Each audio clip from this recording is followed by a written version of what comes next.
And do you still think that Trump is a Russian spy? I want to remind you once again how those who were dependent, of course, Russian-speaking good Ukrainians, wrote to us, so to speak, with hatred toward Trump and envy toward America in their eyes. We're such dumb idiots, but for some reason the smart ones don't have any money, while we idiots do, and it's not even because of resources. Well, somewhere deep down, for example, and it's not even stolen Montezuma's gold, but somehow, in some mysterious way, it's been earned. So these bastards, us, I mean Americans, are doing something that everyone wants, and they're even willing to give us their money. And honestly, many are ready to give their soul for what we've created. And they, well, are drooling over it, but there's just no way for them to get it. And Trump, he's a traitor. Trump is a traitor. Who did he betray? It's simple. He betrayed their desire to get money from America. He betrayed them. That's why they hate him. And they will, well, they will lie with all their might to slander and smear America, the Republicans, and Trump. Trump's associates from the Republican Party explained in detail how Putin's people worked day and night in 2016 to get the current United States president elected. Overall, no matter the perspective, Trump is a great friend to Russia and Vladimir Putin. If you don't understand that this is just a lie, and nothing else, then you are probably, well, one of those brainwashed people, a good Ukrainian or a good Russian. In 2016, during the American elections, Putin gave the order to his intelligence agents to help Donald Trump win this seat. That is, well, 100% right. Yes, no doubt about it. All right, he lies for money, but what about those idiots who just nod their heads like bobbleheads, nodding and nodding? Yeah, are they doing it just for love or what? So, ungrateful Trump. Ungrateful Trump. Who is he supposed to be grateful to? Well, whatever. First, he sold out his homeland, America, then Ukraine, and now he's doing something even worse.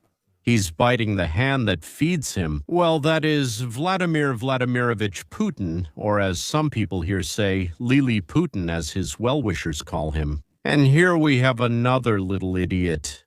Don't tell me he's a world chess champion. He's still a little idiot. So is this unobservable or not? Today, the head of American intelligence is Tulsi Gabbard. Well, she's an open sympathizer of Putin. Again, let's not go further, but in my opinion, of course, it's much worse than that. Let's just say she's a sympathizer of both Putin and Assad. Once Shalyapin was introduced to a singer in Italy and was told, "This is the best bass in Russia." Well, Shalyapin listened and quietly said, "Poor, poor Russia." I looked at the leader, as he calls himself, of the Russian opposition, Kasparov, and I thought, poor, poor Russia. Meanwhile, Putin's puppet, Trump, gave the order to board, and yet another Russian tanker, well, what happened to it? It fell into the hands of the American military and sailed. A Russian tanker with Russian oil sailed toward American bulk, oil-loading, oil-pumping ports. Oh, the horror, some kind of shadowy, illegal, by the way, thieving gangster move. Russian oil has been requisitioned. American Special Operations Forces stormed and seized a huge Russian vessel. That's right, friends, we captured another Russian ship. And this is yet another proof that President Donald Trump is not joking when he says that the United States of America will pursue Russian ships wherever they can find them. Damn it, no one can do anything about it. That's the point. And we sank another ship. We have footage for you. We have information about this ship. We have how it tried to hide. We have the whole dossier on these bastards. I am obliged, absolutely obliged, to put a Ukrainian, well, such a scumbag bastard, by the way, no better and no worse, just like all the other KGB workers. He's Federal Security Service People's Commissariat for Internal Affairs, or whatever it was called. They lied so that as many Ukrainians as possible would die.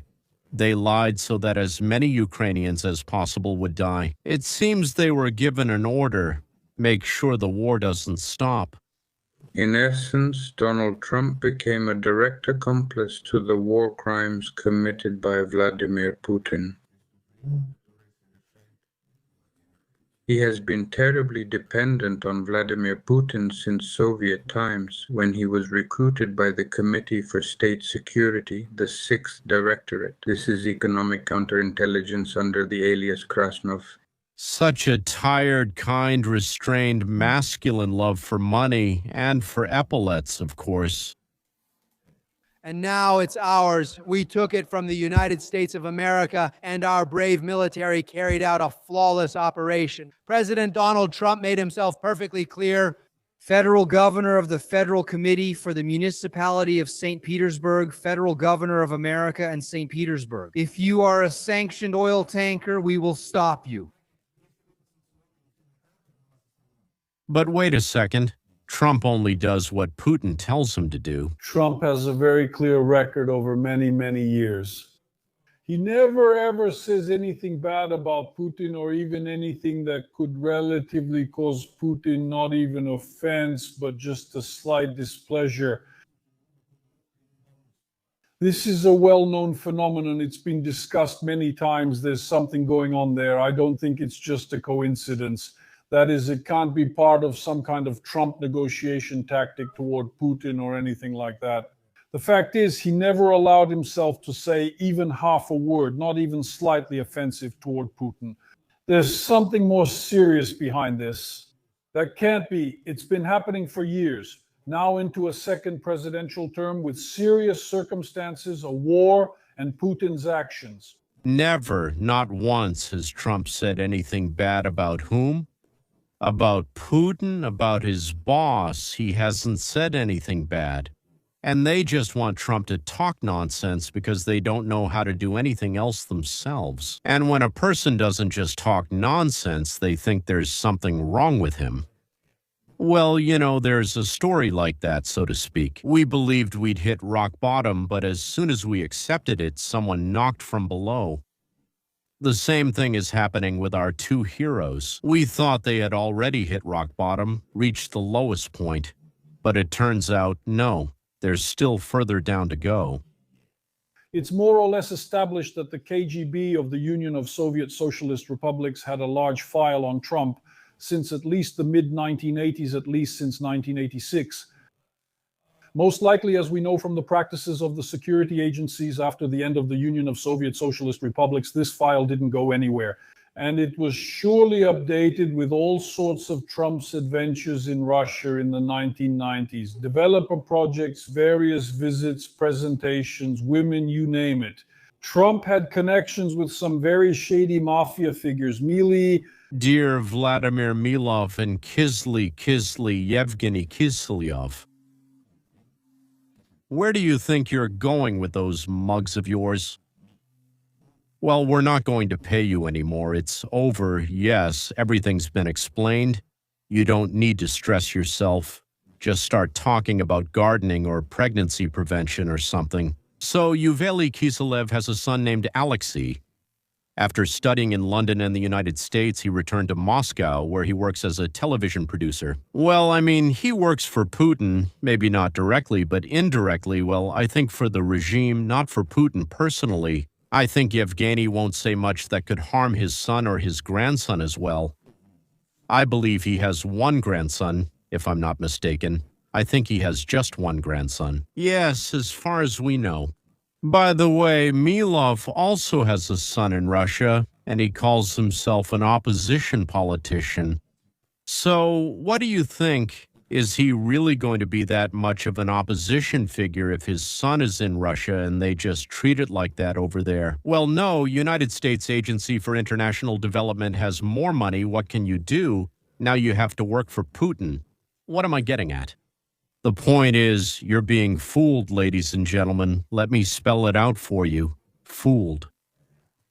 This morning, the United States Armed Forces, with support from the Department of Homeland Security, detained the motor vessel Sagitta, I believe that's how it's pronounced, without incident. Another tanker violating President Trump's quarantine on sanctioned vessels was detained in the Caribbean. Well, they told you. We're going to stop you, but you probably listened again to all those Kiselyevs, Amalchenkos, and other security guys like Shvets, Baikov, Zirnov, whatever his name is. They're lying to you. And you thought they were telling the truth, really thought they were for the truth, but they're after grants, not the truth itself. You can't even buy sausage. Let's take a look at the vessel. What you're seeing on your screens right now is a vessel called Saigita, which is Russian. It sails under the Liberian flag, but is actually part of the Russian shadow fleet used to evade international sanctions. And now let's do what we all want to see. Let's watch this footage. So right here, you can see the tanker. All right, I'll pause it because it's a bit hard to see, but our guys are already on the deck. You can see them moving across the deck. They're right there. Look at the right side of your screen. They're everywhere. They're moving. You see how they're spreading out like a fan. We've taken control of this tanker. It's completely ours now. It's incredibly cool. How does that look? Here again is footage from the tanker where our servicemen are currently on board. This is likely the Coast Guard, possibly a special operations unit, and maybe the 6th unit is also involved. We know the Ministry of Defense and Coast Guard are working together so you can see them in action. Let's watch this again, then move on to what we knew about the ship. So, on the one hand, we have the Shvetses and Kasparovs telling us that Trump is a friend of Putin, and then the Scheidelmans say that Trump is a puppet, and all sorts of people like Yakovenko swear that they were there themselves or were witnesses. And on the other hand, by Trump's order, Russian tankers are being arrested one after another, Russian oil is being seized, and Russian sailors are being detained. So, gentlemen, it's up to you to decide. Really. Do you believe the words of Portnikov, Rashkin, or the eyes of all the television studios in the world? I would put it this way. Yes, maybe they cursed Trump for his aggressive actions against Russia and China, but they show you his aggressive actions against Russia and China. There, in Venezuela, in Iran, in the pool, in the Caribbean Sea, in the Atlantic Ocean, in Greenland. Yes, I understand that, well, complete idiots. And it seems like that's the majority of the planet's population, believe Sibylyuk's words and not their own eyes. By the way, there's a link under this video to my book, which in Russian is called In Search of Hugh. It tells, well, one of the chapters of this adventure story. This is specifically about the screen situation. A huge screen on the shore broadcasts real events live on television. So instead of watching the real events, people gathered and are watching the screen. Because they're also being told how to feel about it and what to think about it. Most people watch the screen and believe it, even as real events happen before their eyes. Download the book for free, and by the way, using the same email, you'll also start receiving 10-minute stories for free, which are great to listen to during your morning coffee. I'd call it entertaining political economy or science, Alishenal science, told through anecdotes, riddles, and pictures. But let's get back to, well, licking Putin's hands, at least one hand, the giving hand. One hand gives, so we'll be licking that one. Thank you, Dasha Shaslivaya, for the Truth in Your Video podcasts. I'll say it again. It's impossible. It's so obvious. Trump is pro-Russian. Trump is pro-Russian. He doesn't say anything pro-European. But I promised to talk about tankers. I promised to talk about tankers and oil. This tanker was carrying Russian crude oil. We knew and searched for it. It tried delivering energy resources mainly to China and also India. We're blocking all its routes. So it was officially sanctioned right here starting from January 10. We are not allowing China to receive unauthorized cheap oil. We are not allowing Russia to sell oil. Well, I mean, of course, on the Kremlin's orders. Basically, Donald Trump has essentially become a direct accomplice to the war crimes committed by Vladimir Putin. My message to our enemies is, you're taking on too much, pretending you can compete with America, pretending you can stop us. We are a global superpower. And not just a global superpower. We are the leading global superpower, and we have the most powerful military on the planet. And when our military starts hunting you down like we do with the tankers, there will be nothing you can do to stop us, and we're not going to stop, and why should we?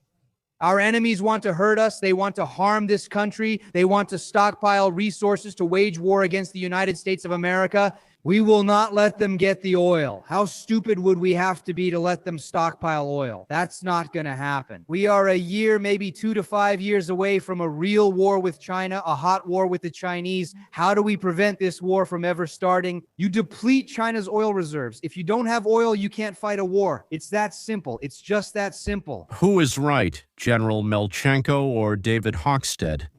Well, I'm betting on David. We do what Ukraine hasn't done since 1991. It hasn't prepared for war. And look where it is. Look at how many are dead, wounded, disabled, without arms, without legs. Europe wasn't prepared. And now look at them. They're trembling before Russia, which is 10 times smaller industrially than the European Union and 5 times smaller in population. Everyone who thinks that war will never come at best ends up paying tribute, and at worst disappears from the face of the earth. By the way, I also have a story about this in that very novella, The Search for Hugh, which, as I already mentioned, you can download for free from the link below this video. We're constantly lied to. I want to talk once again about one particular lie regarding Greenland. We were shown demonstrations where only Danes participated, and they shouted, "Danes, we don't want the United States of America," and they carried signs saying, "We don't want it." But in Greenland, only about 10 to 15% are Danes. The rest, 85%, are the local population. They're not Danes, they're Inuit. I personally haven't seen a single one of them at any demonstration, not one. Inuit people are instantly recognizable. They have high, prominent cheekbones, not chubby cheeks. The Danes are always present, but there are no Inuit. We have someone named Bill Mitchell. He's a television show host. And besides that, he's the chief executive officer of an organization called Your Voice. They conduct surveys, talk to people, produce shows, and things like that. Your voice, your voice. So Bill went to Greenland and conducted a survey there, a real survey of the actual population, not just selected government employees, who were handed posters and told to go out at a certain time, smile, shout, and so on. Well, according to this survey, I don't know how scientific it was, he just walked around and asked people. 78% of those surveyed are thrilled with the idea of becoming Americans. 78% of those surveyed are thrilled with the idea of becoming Americans. They all want to move to America. And as for America coming to them, they never even dreamed of it. Plus getting $100,000 each. Oh.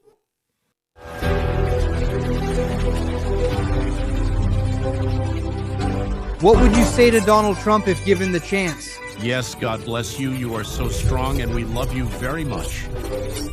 Hello, Trump. Buy Greenland. You want to be part of America, and so do we. We want COM, and I do too. So what do you want? I have a feeling this guy wants it too. Do you want Donald Trump to buy Greenland? Of course, Donald Trump assist Greenland. More protection, more life, more souls. A beautiful land needs help. Trump, come. We need help. We need jobs. We need income. God bless you. You're wonderful. What message do the guys have for President Trump? President Trump? He is the greatest man who has ever lived on Earth. Yes. Of course, good luck in the future. Should America buy Greenland? Yes.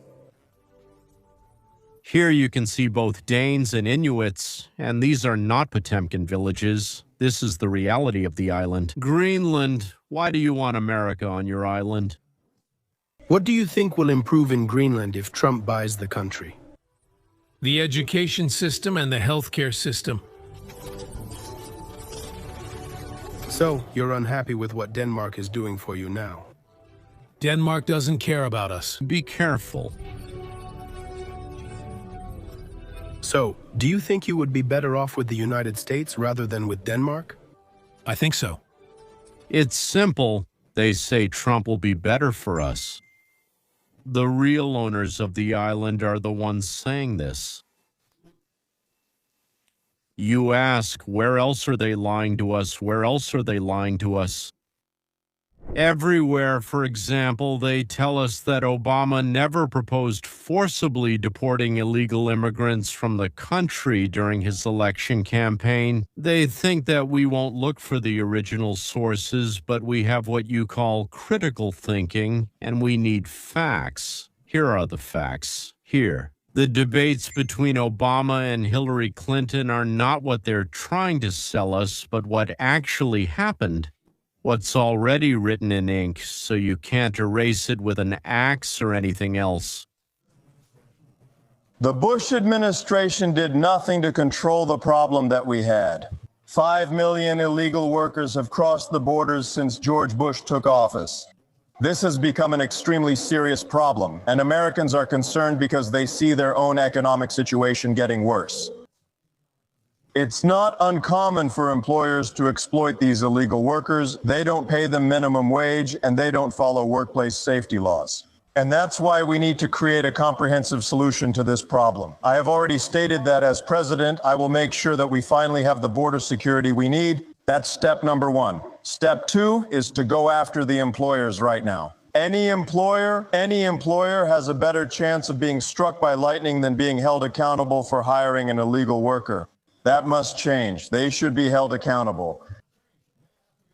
So don't believe the talking heads who say that Trump is doing something that no one else has ever proposed, especially the Democratic fraudsters. They say he came up with something so bad, but even if he did come up with it, everyone else thought of it before him.